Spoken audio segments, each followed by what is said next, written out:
Wie sehen die Besitzverhältnisse in der Europacity aus? Wem gehören der Hamburger Bahnhof und die dahinterliegenden Riekhallen? Wie ist es um die Zukunft des Museums für Gegenwart bestellt? Was bleibt vom Kunstcampus übrig?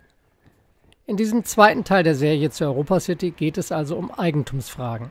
Und die sind kompliziert. Dazu befassen wir uns nochmal kurz mit dem Hamburger Bahnhof und seiner Geschichte.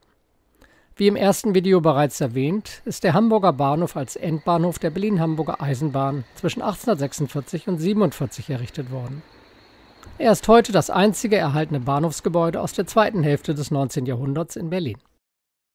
Der Bahnhof besaß zunächst zwei hohe Rundbogentore als Durchfahrten für die Lokomotiven, die dann auf einer Drehscheibe vor dem Gebäude umgesetzt wurden.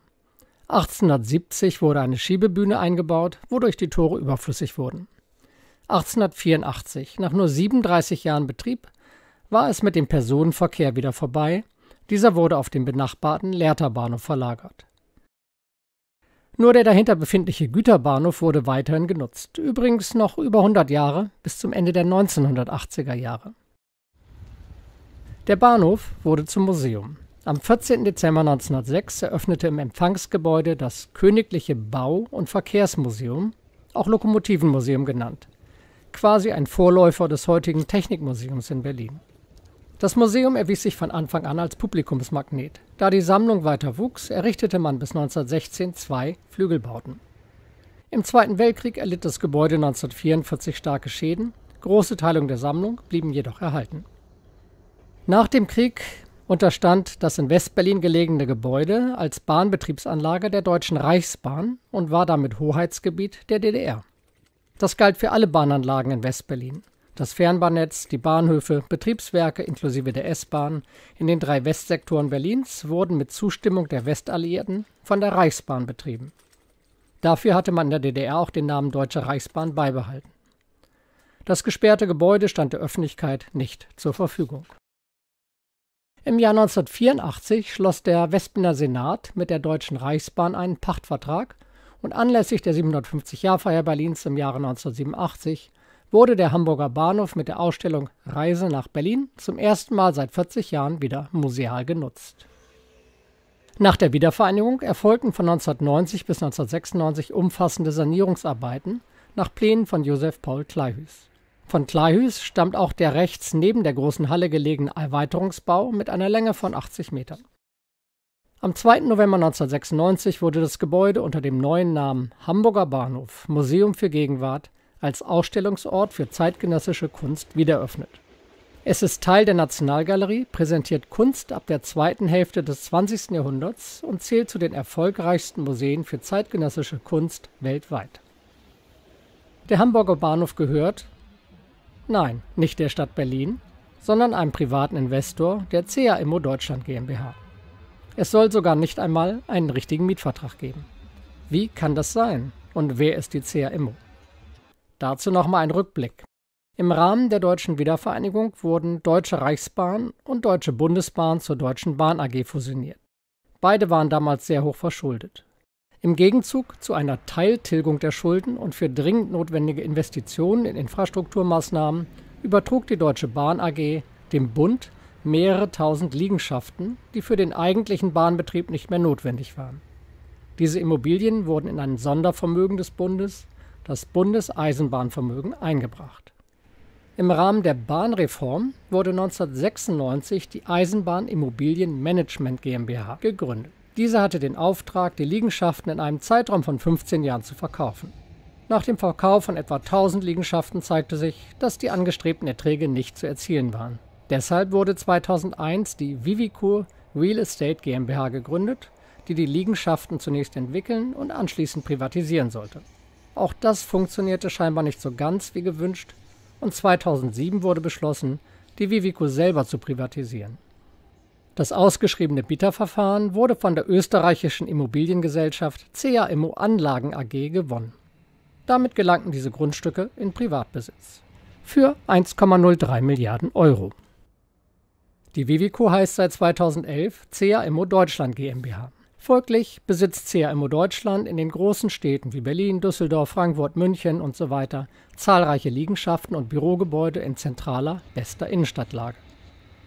Neben der Bestandshaltung und Realisierung von Büroimmobilien konzentriert sich die CA Immo Deutschland auf die Entwicklung von urbanen, gemischt genutzten Stadtquartieren, wie in Düsseldorf der Belsenpark, in Frankfurt das Europaviertel, in Mainz der Zollhafen und in Berlin eben die Europacity. Als die Planung 2011 begann, war CA Immo mit 20 Hektar Haupteigentümer der Flächen des Projektgebietes Europacity. Allerdings hat die CA Immo 2015/2016 all seine Wohnungsbauprojekte an verschiedene Gesellschaften weiterverkauft, zum großen Teil internationale Fonds. Und die CA Immo lässt neben eigenen Projekten Investoren auf ihren Flächen Hochbauprojekte realisieren, meist als Eigennutzer.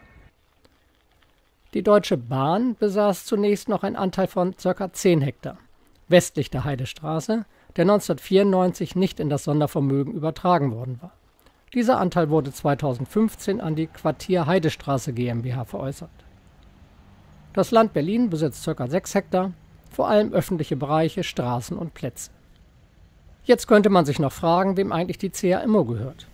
Die Muttergesellschaft ist wie gesagt die CA Immo Anlagen AG mit Sitz in Wien. Die Aktien befinden sich in Streubesitz, allerdings hält der US-Finanzinvestor Starwood Capital, einer der größten Immobilieninvestoren der Welt, ca. 30% der Aktien und hat gerade ein Übernahmeangebot an die anderen Aktionäre abgegeben.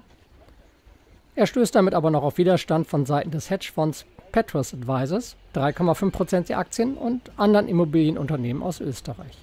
Mal sehen, was dabei herauskommt. Zurück zur Europacity. Der CA Immo gehören also der Hamburger Bahnhof und die dahinter gelegenen Hallen.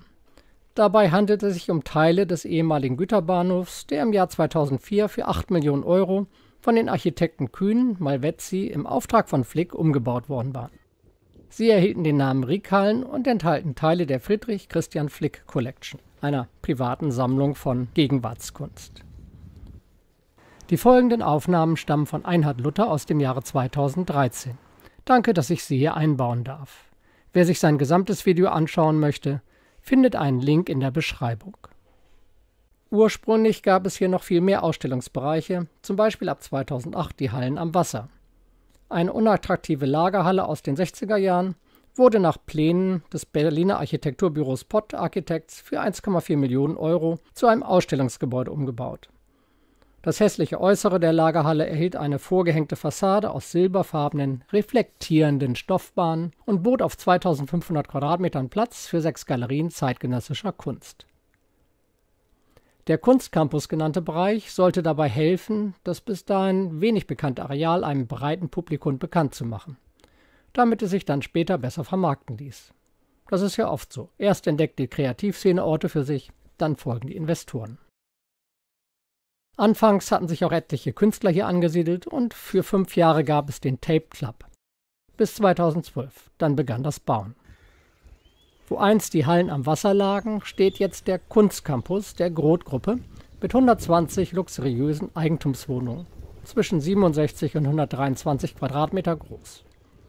2017 zogen die ersten Bewohner der Europacity in die Wohnungen mit raumhohen Fenstern und Fußbodenheizung ein. Schnell war alles verkauft. Zu einem Preis von 6.500 bis 7.000 Euro pro Quadratmeter, also die Wohnung zwischen 400.000 und 860.000 Euro. Im Erdgeschoss befinden sich exklusive Galerien, um dem Namen Kunstcampus halbwegs gerecht zu werden. 3 Berliner Künstler wurden eingeladen, ihre Werke hier zu präsentieren.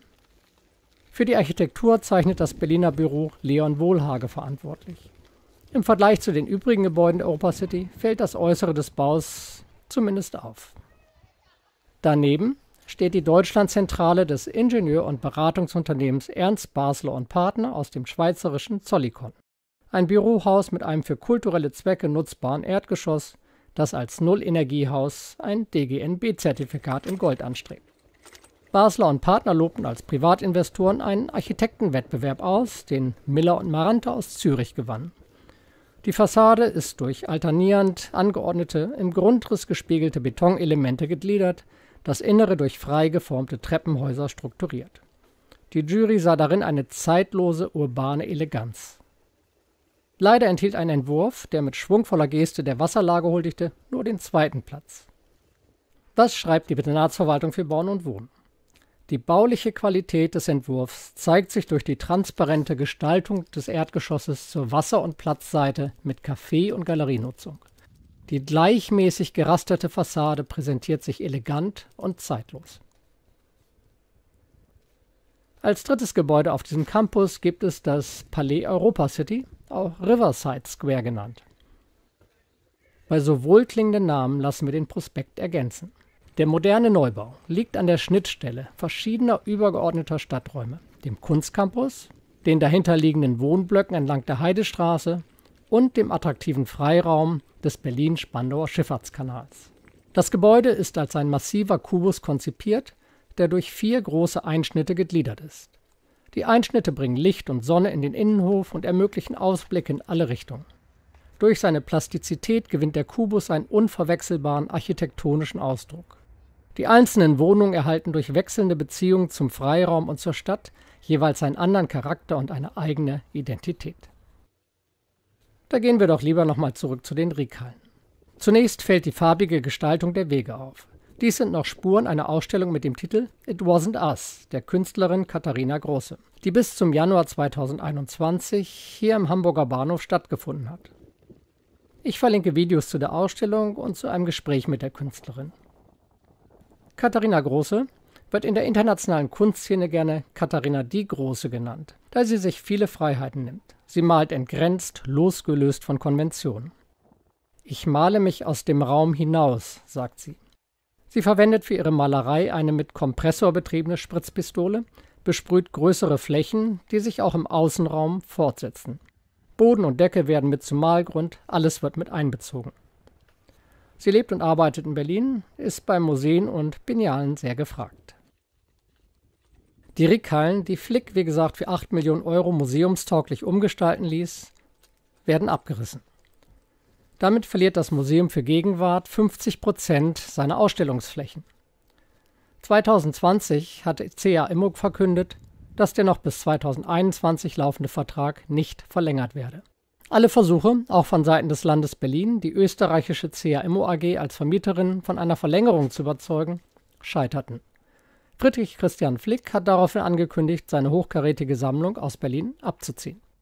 Dazu schreibt der Tagesspiegel: Der Hamburger Bahnhof, insbesondere die Riekhallen, waren die Zugmaschine, die in den Nullerjahren rund um die Heidestraße ein lebendiges Kunstquartier entstehen ließ.